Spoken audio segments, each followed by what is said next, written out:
Hello student, standard 10th। आज हम start करने जा रहे हैं साइंस 1 का चैप्टर नंबर 3 और चैप्टर नंबर 3 का नाम है केमिकल रिएक्शन एंड इक्वेशन। बहुत छोटा चैप्टर है और बहुत ही इंटरेस्टिंग चैप्टर है। बहुत सारी बातें इसमें तुम सीखोगे और ये जो चैप्टर है ये केमिस्ट्री में आता है। इसमें आता है केमिस्ट्री में। चलो, इस चैप्टर को स्टार्ट करने से पहले हम समझते हैं चेंज के बारे में। चेंज यानी बदलाव। केमिस्ट्री में चेंज को दो पार्ट में क्लासिफाई किया है। एक तो फिजिकल चेंज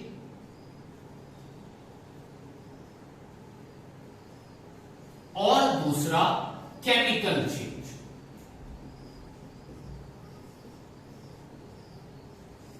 चेंज कितने टाइप के होते हैं? दो टाइप के होते हैं, physical change and chemical change. अब एक क्वेश्चन आएगा आप लोगों के सामने, what is a physical change? Physical change क्या होता है? उसका जवाब क्या दोगे?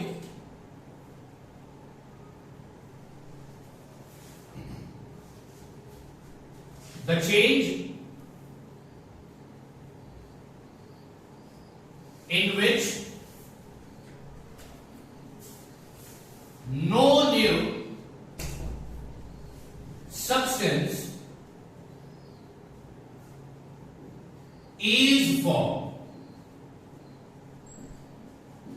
जिस स्टेज में कोई नया सब्सटेंस फॉर्म नहीं होता, जिस स्टेज में कोई नया सब्सटेंस फॉर्म्ड नहीं होता, उस स्टेज को हम बोलते हैं फिजिकल चेंज।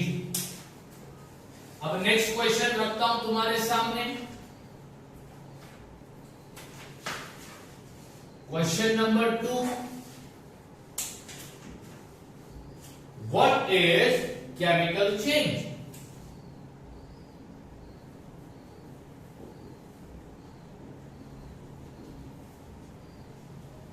केमिकल चेंज किसको कहते हैं? Answer, the change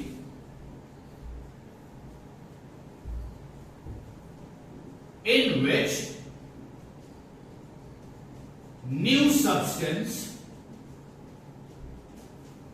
is formed। जिस चेंज में नया सब्सटेंस फॉर्म होता है वो केमिकल चेंज हुआ, और जिस स्टेज में नया सब्सटेंस फॉर्म नहीं होता वो फिजिकल चेंज हुआ। केमिस्ट्री में चेंज को दो टाइप में, दो पार्ट में क्लासिफाई किया है, एक फिजिकल चेंज और दूसरा केमिकल चेंज। जिस स्टेज में कोई नई चीज नहीं बनती वो फिजिकल चेंज है, जिस स्टेज में नई चीज बनती है वो केमिकल चेंज है। ठीक है, अब फिजिकल और केमिकल चेंज को और डिटेल और अच्छे से समझते हैं। तो यहां पर लिखता हूं मैं फिजिकल चेंज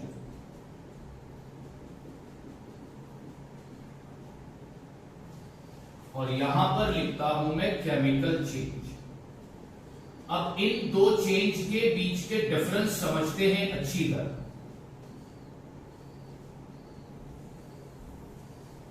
फिजिकल और केमिकल चेंज के बीच के डिफरेंस समझते हैं। तो इसमें पॉइंट नंबर 1 लिखता हूं,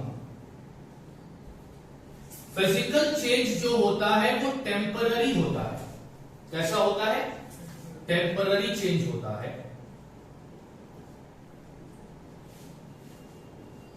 और केमिकल चेंज जो होता है वो परमानेंट चेंज होता है। कैसा होता है? परमानेंट।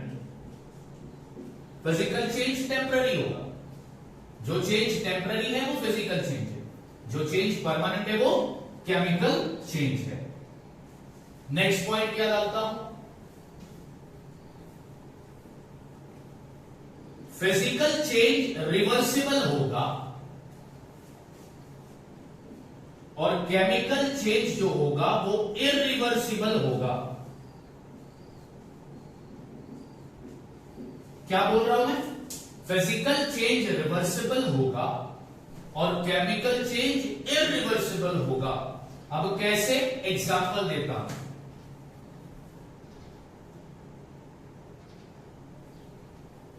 आइस इज कन्वर्टेड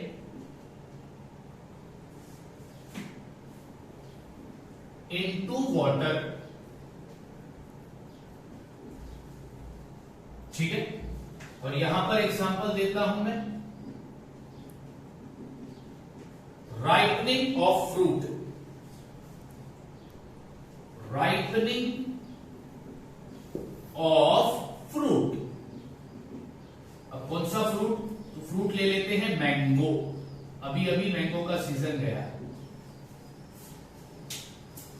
मैंने क्या बोला कि फिजिकल चेंज रिवर्सिबल है और केमिकल चेंज इरिवर्सिबल है। इधर एग्जांपल लिया कि आइस पानी में कन्वर्ट होगा, फिर उसी पानी को तुम वापस किस में कन्वर्ट करोगे? आइस में। तो ये हो गया रिवर्सिबल चेंज। कच्ची कैरी को तुम पकने रखते हो तो वो पक के आम बन जाता है। क्या पके हुए आम को तुम दोबारा कैरी में कन्वर्ट कर सकते हो? नहीं कर सकते। तो ये हो गया इरिवर्सिबल। समझ में आ गई बात? तो फिजिकल चेंज रिवर्सिबल होता है, केमिकल चेंज इरिवर्सिबल होता है। अब थर्ड डिफरेंस क्या देखोगे?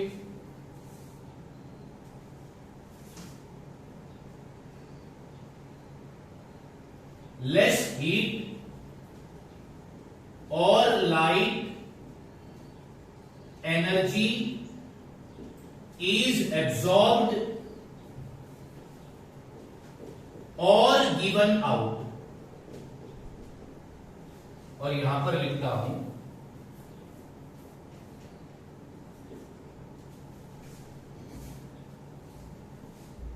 मोर हीट और light energy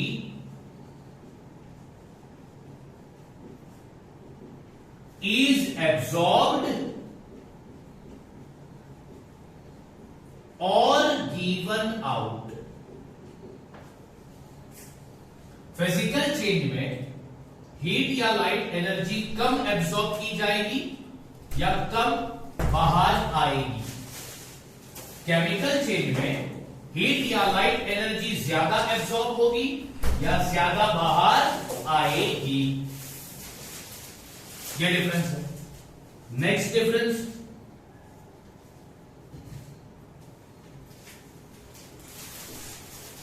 composition of matter remain same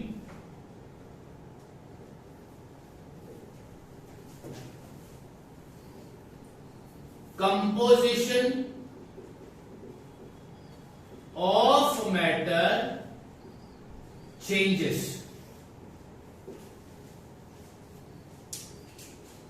अब तुम बोलोगे सर इसका मतलब क्या है कंपोजिशन? तो यहां पे मतलब लिख देता हूं मैं, आइडेंटिटी। फिजिकल चेंज में मैटर का कंपोजिशन यानी मैटर की आइडेंटिटी बदलती नहीं है, वो सेम रहती है। और केमिकल चेंज में मैटर का कंपोजिशन पूरी तरह से क्या हो जाता है? चेंज हो जाता है, यानी उनकी आइडेंटिटी पूरी तरह से चेंज हो जाती है। Last point,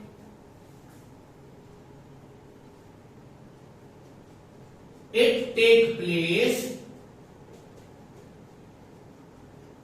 due to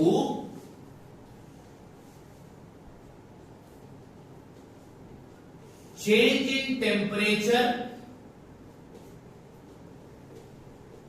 pressure, etc.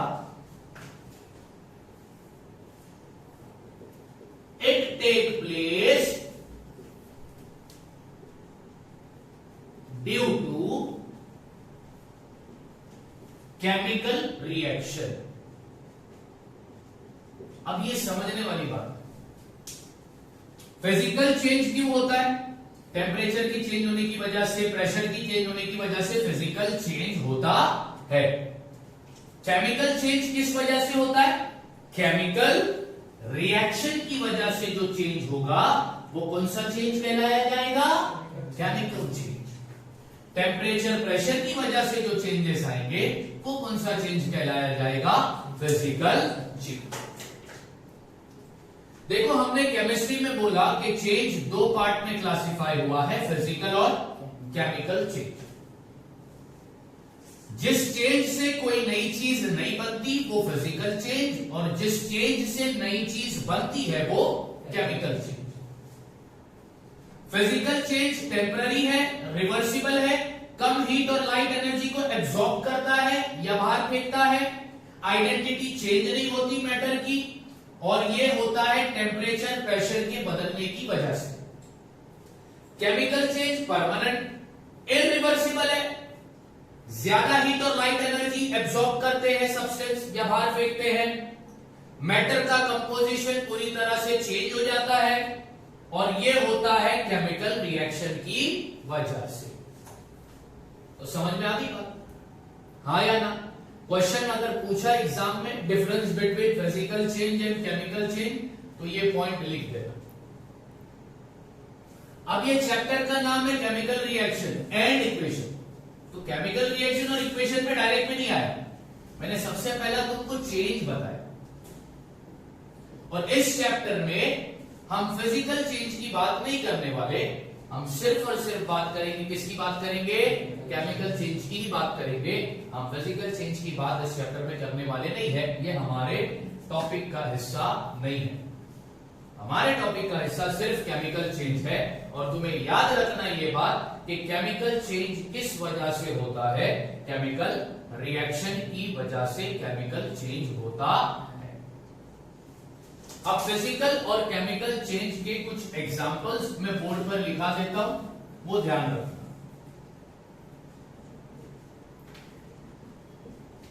Example of physical and chemical change.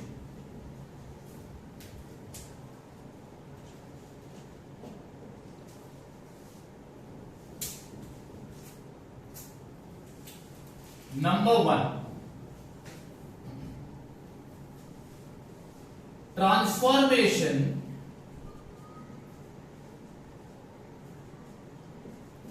Of ice into water. यानी बर्फ किस में कन्वर्ट हो गया? आइस किस में कन्वर्ट हो गया? वाटर में। अब तुम्हें बताना है कि ये कौन सा चेंज है, फिजिकल है या फिर केमिकल है? फिजिकल चेंज है। क्यों? क्योंकि पानी को फिर से तुम किस में कन्वर्ट कर सकते हो? Physical change.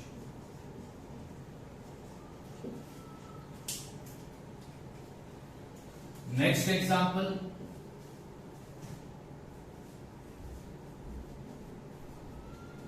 Cooking of food. अब बताओ ये कौन सा चेंजेस है? फिजिकल चेंज हुआ या केमिकल चेंज? Chemical change. क्यों? क्योंकि जब खाना बनता है तो बहुत सारी चीजों से बनता है, बराबर, 1000 तरीके के इंग्रेडिएंट्स, मसाले वगैरह डाले जाते हैं। क्या उसको वापस से तुम मसाले में कन्वर्ट कर सकते हो? नहीं कन्वर्ट कर सकते। तो ये कौन सा चेंज हो गया? Chemical change.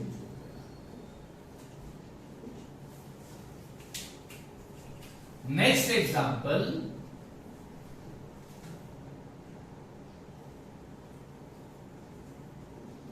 Milk turn into curd. Curd यानी दही। दूध से क्या बना? क्या फिर से दही को तुम दूध में कन्वर्ट कर सकते हो? नहीं कर सकते। मिल्क एक अलग प्रोडक्ट है, दही एक अलग प्रोडक्ट है। यानी इस चेंज से तुमको अलग प्रोडक्ट मिला, तो ये कौन सा चेंज हो गया? Chemical change.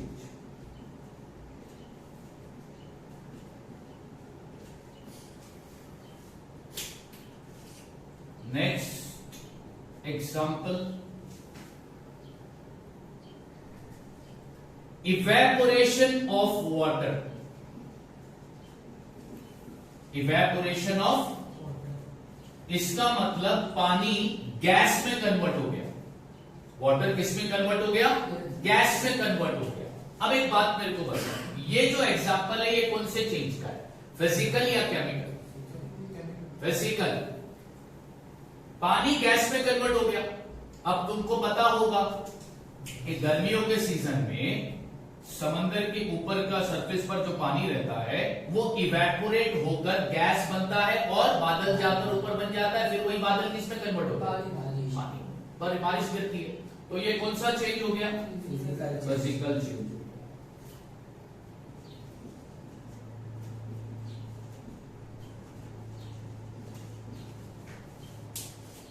नेक्स्ट एग्जांपल,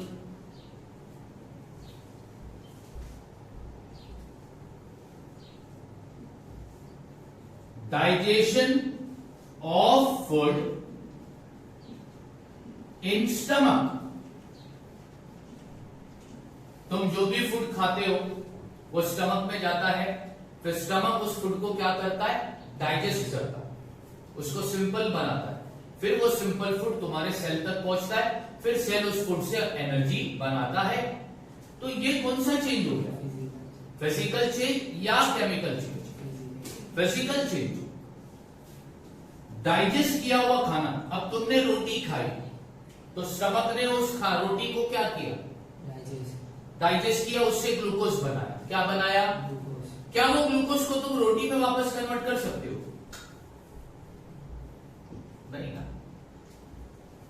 रोटी अलग प्रोडक्ट है, ग्लूकोज अलग प्रोडक्ट है, यानी चेंज से एक नया प्रोडक्ट बना ना। कौन सा चेंज हो गया,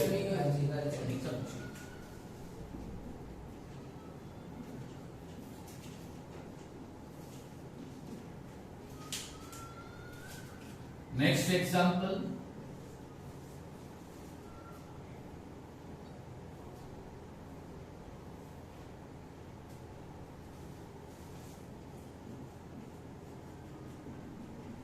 ब्रेकिंग ऑफ ग्लास ऑब्जेक्ट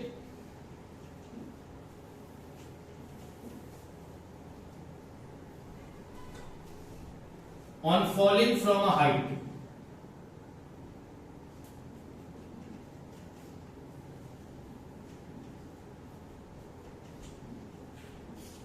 कांच का ग्लास है, हाइट से गिर जाएगा तो वो टुकड़ा हो जाएगा, उसके पीसेस बन जाएंगे ना, तो पीसेस को चिपका कर वापस ग्लास बना सकते हो। तो ये कौन सा चेंज हो गया, केमिकल चेंज। तो ये कुछ एग्जांपल थे फिजिकल और केमिकल चेंज के, जरा इसको याद रखना, ठीक है ना, डन। अच्छा, अब एक बार फिर पूछता हूं, केमिकल चेंज किस वजह से होता है, केमिकल रिएक्शन। अब मेरा सवाल, what is a chemical reaction?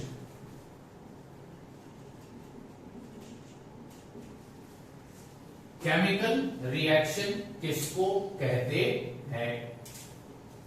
अब उसका मैं पहला आंसर लिखा देता हूं, फिर समझाता हूं।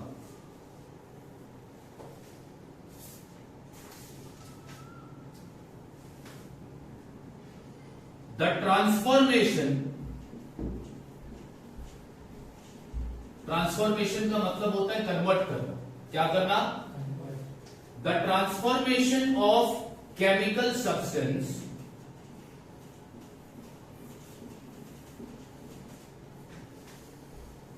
into a new substance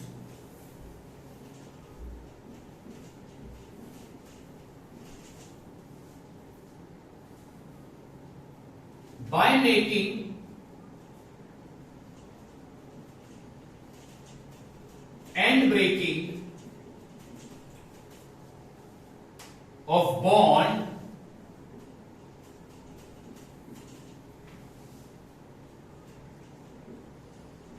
between different atoms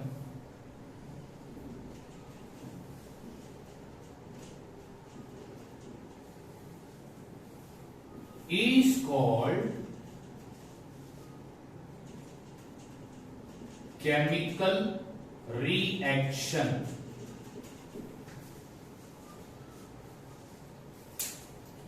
अब तुम आ गए हो तुम्हारे टॉपिक पर, केमिकल रिएक्शन पर। हाँ, the transformation of chemical substance. Chemical substance transform हो रहा है, कन्वर्ट हो रहा है। किसमें कन्वर्ट हो रहा है? न्यू सब्सटेंस में। कैसे कन्वर्ट हो रहा है? By making and breaking of bond between different atom. एक केमिकल सब्सटेंस नए सब्सटेंस में कन्वर्ट हो रहा है। कैसे कन्वर्ट हो रहा है? तो एटम के बीच में जो बॉन्ड थे वो टूटे और नया बॉन्ड बना, उससे नया सब्सटेंस बना। इसको क्या बोलते हैं? Chemical reaction. Chemical reaction. अब एग्जांपल दे दो।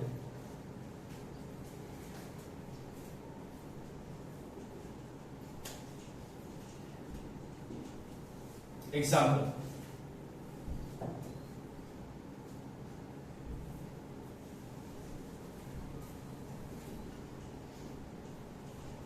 formation of carbon dioxide gas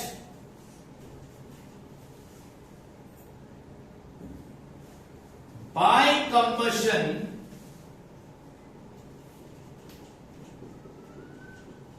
of coal in presence of air।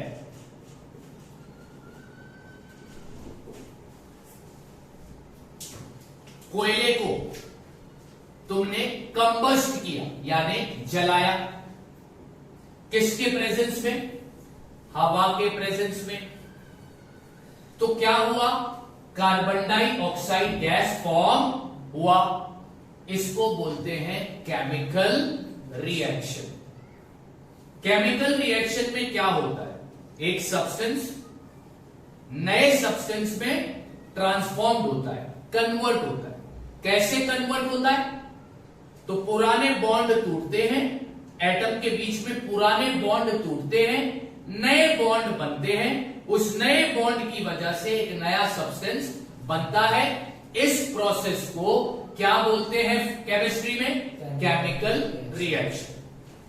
फिर से एक बार बोलता हूं, जिस प्रोसेस में एक सब्सटेंस नए सब्सटेंस में कन्वर्ट हो रहा है। कैसे कन्वर्ट हो रहा है? तो पुराने बॉन्ड टूटकर नए बॉन्ड बनते हैं। तो इस प्रोसेस को क्या बोलोगे? Chemical reaction. एग्जाम्पल दो केमिकल रिएक्शन का। तो कोयले को हवा में जलाओ, तो जब कोयला जलता है उसके अंदर से जो गैस निकलती है वो हवा में ऑक्सीजन से जा मिलती है, तो फिर एक नया गैस बनता है। वो कौन सा है? Carbon dioxide. ये एग्जाम्पल है केमिकल रिएक्शन का। ठीक है, अब आगे ये याद रखना है, बहुत इंपॉर्टेंट है। Substance taking part in chemical reaction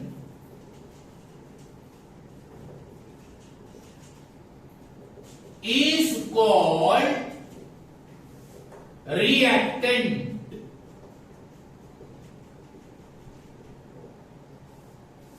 और next, substance formed as a result of chemical reaction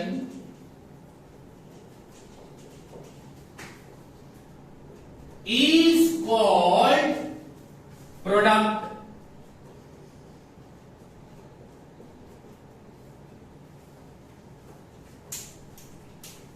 तो केमिकल रिएक्शन में दो वर्ड आ गए, दो टर्म आ गए, एक रिएक्टेंट और दूसरा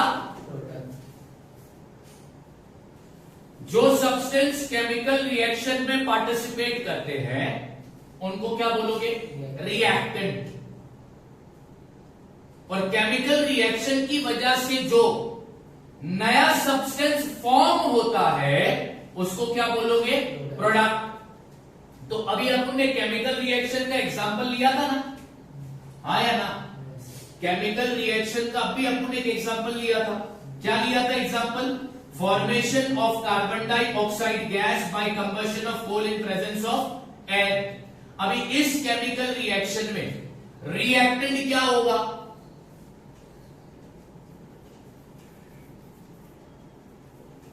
और प्रोडक्ट क्या होगा?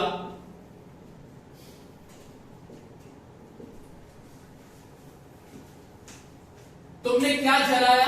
कोल को जलाया। कोल क्या है? कार्बन। कोल क्या है? कार्बन है। वो कार्बन किससे जा मिला? हवा में किससे जा मिला? ऑक्सीजन से। तो कार्बन और ऑक्सीजन मिले तो क्या बना? Carbon dioxide. बराबर। तो इस केमिकल रिएक्शन में कार्बन को और ऑक्सीजन को हम क्या बोलेंगे? रिएक्टेंट।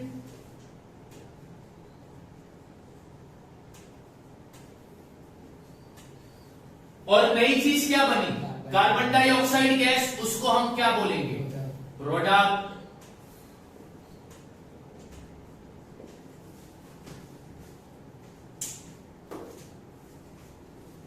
केमिकल रिएक्शन की एक प्रोसेस है। इसमें एक केमिकल सब्सटेंस नए सब्सटेंस में ट्रांसफॉर्म किया जाता है। कैसे? तो पुराने बॉन्ड को तोड़कर नया बॉन्ड बनाया जाता है। इस प्रोसेस को हम बोलते हैं केमिकल रिएक्शन। केमिकल रिएक्शन में जो सब्सटेंस पार्टिसिपेट करता है उसको रिएक्टेंट बोलते हैं, और जो नया सब्सटेंस बनता है उसको प्रोडक्ट बोलते हैं। जैसे कि कार्बन और ऑक्सीजन जब मिलते हैं तो कार्बन डाइऑक्साइड गैस बनता है। तो यहां पर कार्बन और ऑक्सीजन ये रिएक्टेंट हो गए, और नया सब्सटेंस क्या बना? Carbon dioxide gas. वो क्या कहलाया जाएगा? प्रोडक्ट। बात समझ आ गई? हाँ या ना? ठीक है। तो केमिकल रिएक्शन समझ में आया ना? ओके। अब हमारा नेक्स्ट टॉपिक है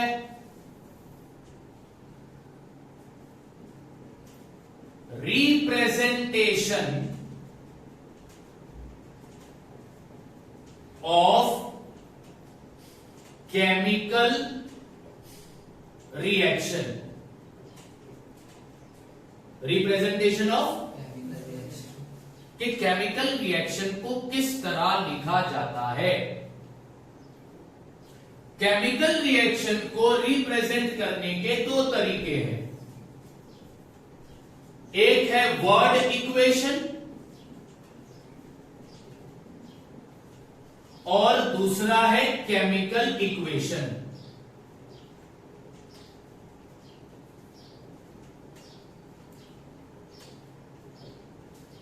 केमिकल रिएक्शन को रिप्रेजेंट कितने तरीके से किया जा सकता है?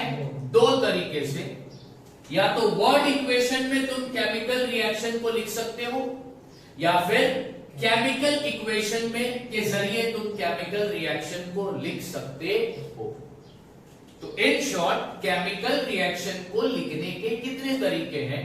दो, वर्ड इक्वेशन और दूसरा केमिकल इक्वेशन। अब वर्ड इक्वेशन क्या होगा?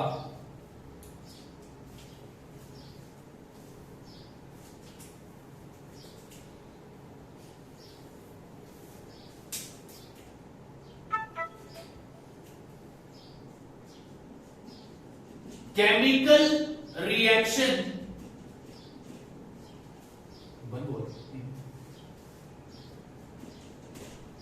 represented in words is called word equation.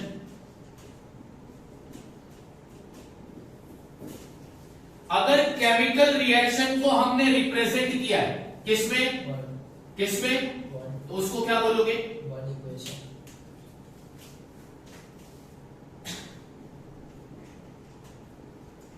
Chemical reaction represented using chemical formula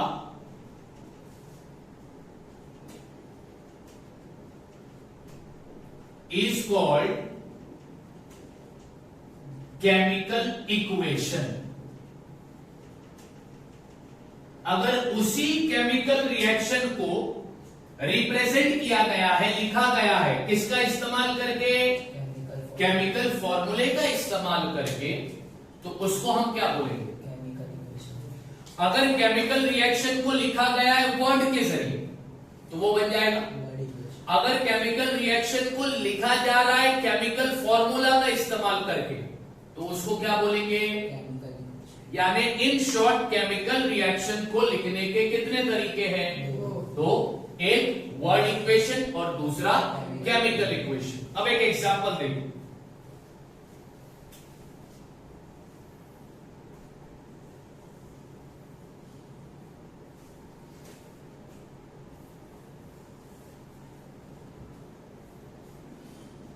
example of chemical reaction. ये एग्जाम्पल किसका लिख रहा हूं मैं? केमिकल रिएक्शन का। अब क्या है वो chemical reaction?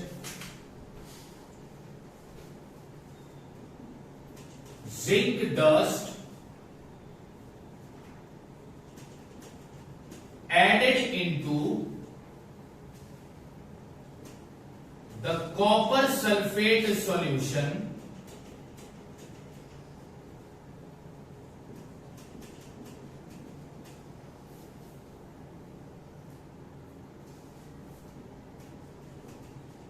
aqueous solution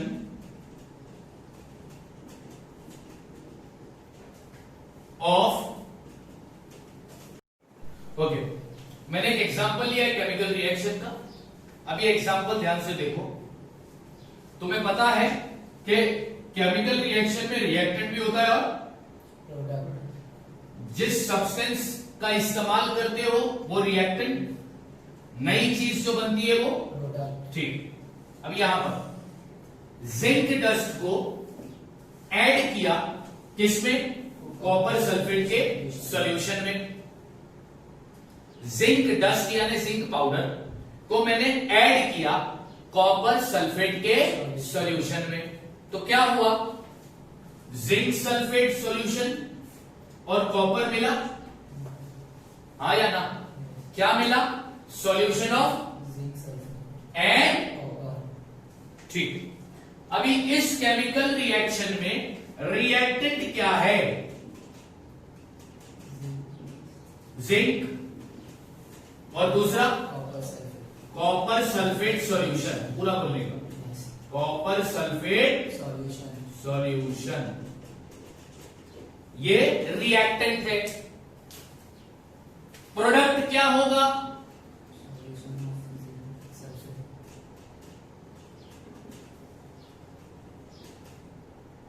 aqueous solution, aqueous solution of zinc sulphate and copper. ये मेरा प्रोडक्ट है। तो हमने रिएक्टेंट और प्रोडक्ट को किस तरह पहचानते हैं वो आ गया हमको, ठीक। अब देखो इस केमिकल रिएक्शन को मैं वर्ड इक्वेशन में भी लिखूंगा और तो अब मैं लिखने जा रहा हूं वर्ड इक्वेशन।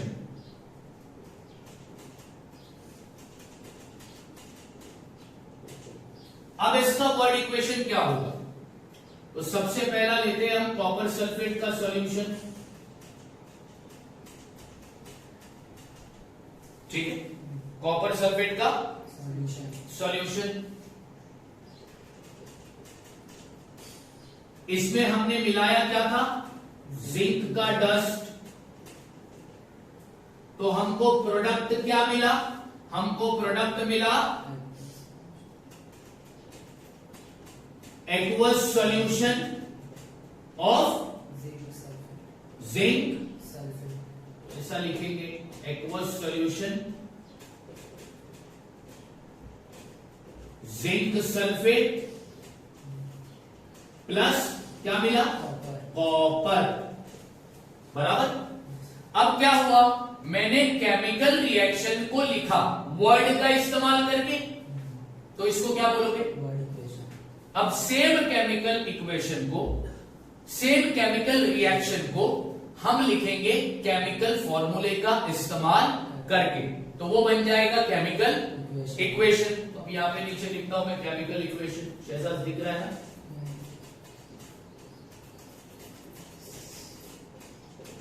अब इसका केमिकल इक्वेशन क्या होगा? तो कॉपर सल्फेट CuSO4, इसमें ऐड किया जिंक, तो क्या बना? Zinc sulphate plus copper. अब यहां पर तुमने इस्तेमाल किया फॉर्मूले का, तो इसको तुम क्या बोलोगे? Chemical equation. Chemical equation. समझ में आ रही बात? तो केमिकल इक्वेशन को लिखने के दो तरीके हैं, वर्ड इक्वेशन और केमिकल इक्वेशन। केमिकल रिएक्शन को लिखने के दो तरीके, वर्ड इक्वेशन और, अगर वर्ड का इस्तेमाल किया है तो वर्ड इक्वेशन, केमिकल फॉर्मूले का इस्तेमाल किया है तो केमिकल रिएक्शन में दो चीज होती है, रिएक्टेंट और प्रोडक्ट। जिस सब्सटेंस, जो सब्सटेंस पार्टिसिपेट कर रहा है केमिकल रिएक्शन में वो, और जो नया सब्सटेंस फॉर्म होता है वो रिएक्शन के बाद प्रोडक्ट। तो आज हमने पढ़ा चेंज, चेंज के दो type, physical chemical change. Chemical change होता है केमिकल रिएक्शन की वजह से, केमिकल रिएक्शन का मतलब पढ़ा, एग्जाम्पल देखे, रिएक्टेंट प्रोडक्ट देखा, केमिकल रिएक्शन को किस तरह रिप्रेजेंट किया जाता है वो भी हमने देख लिया। बात समझ में आ गई? अब नेक्स्ट लेक्चर में हम इसके आगे का टॉपिक पढ़ेंगे। क्या पढ़ेंगे? केमिकल इक्वेशन को लिखने के रूल्स। केमिकल इक्वेशन को लिखने के रूल्स पढ़ेंगे नेक्स्ट लेक्चर में। उसके बाद इक्वेशन को किस तरह बैलेंस करते हैं वो सीखेंगे। तो नेक्स्ट लेक्चर में हम ये दो बड़े टॉपिक कवर करने वाले हैं। अब नेक्स्ट लेक्चर कब होगा? डायरेक्टली मंडे को होगा। कब होगा? कल और परसों, सैटरडे और संडे को कोई लेक्चर नहीं है। अब लेक्चर कंटिन्यू होगा डायरेक्टली मंडे को। ठीक है? चलो।